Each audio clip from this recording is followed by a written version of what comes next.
Herzliya-Conference 2012. Herzliya-Conference 2012. Special interviews, highlights, and live broadcasts on IDC-Radio. Thanks for joining us. Here with me in the studio is Mr. Han-Ten-Broeke from the Dutch Parliament. Thank you for joining us. Mr. Han-Ten-Broeke, first of all, can you tell me something about the Israel-Netherlands relationship? I think it is known, I hope it is known, that is a very good relationship. It's a solid relationship. It's a deeply friendly relationship. There is a deep feeling of belonging together, and it's been there historically. As far as I'm concerned, it should also maintain to be there. Sometimes, obviously, also between friends, it is difficult. But I would say within the European Union, we belong to those countries that are the staunchest supporters of Israel. And what is now the most difficult issue between the Netherlands and Israel? That is very simple. It is the settlement policy that's a big issue between the European Union as such and Israel. We consider the settlement policy a big blockade, a big obstacle to peace. We feel that the Israeli government should actually at least try and freeze building on West Bank and East Jerusalem. I've been there myself. I've seen it now.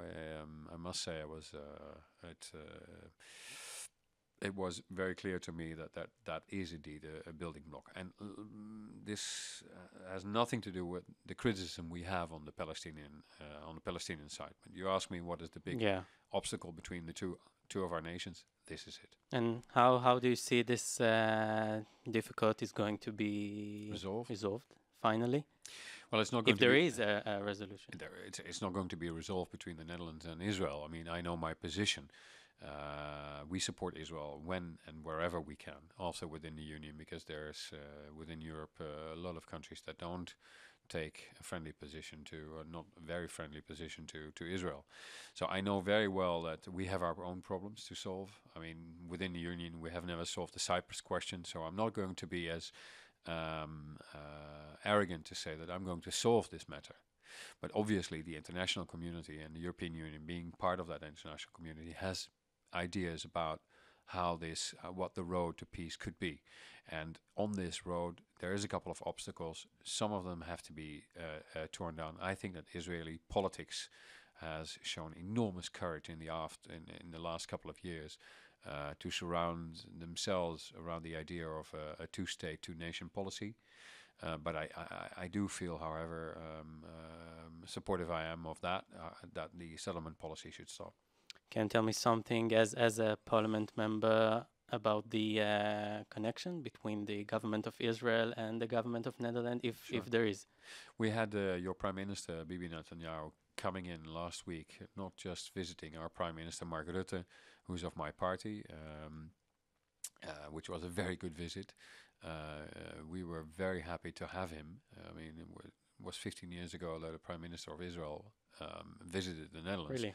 And that was Netanyahu himself, obviously. So we agreed that we're going to see each other on a more regular basis. I think in Israel you call it a G2G meeting.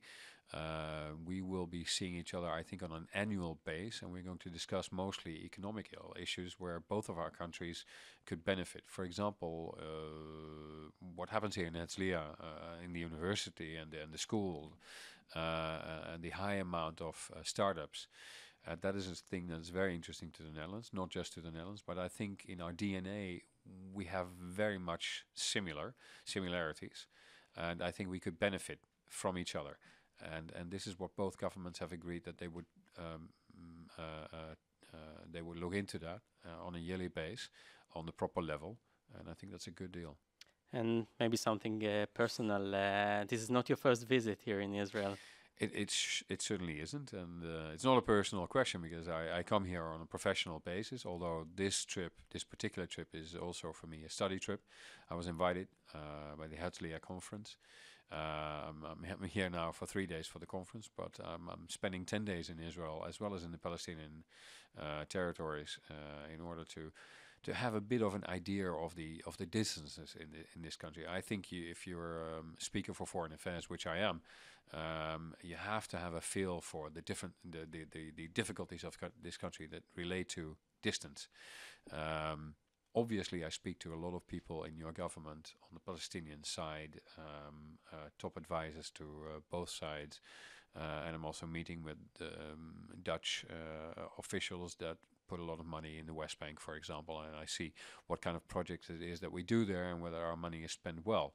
So all of these things I do, but for me the most important thing is to really get to grasp and get a good feeling about this country that I love very much. I became a fan of the first time I visited it 4 years ago, and I hope to come back a lot of times. So we hope to see you again here next year.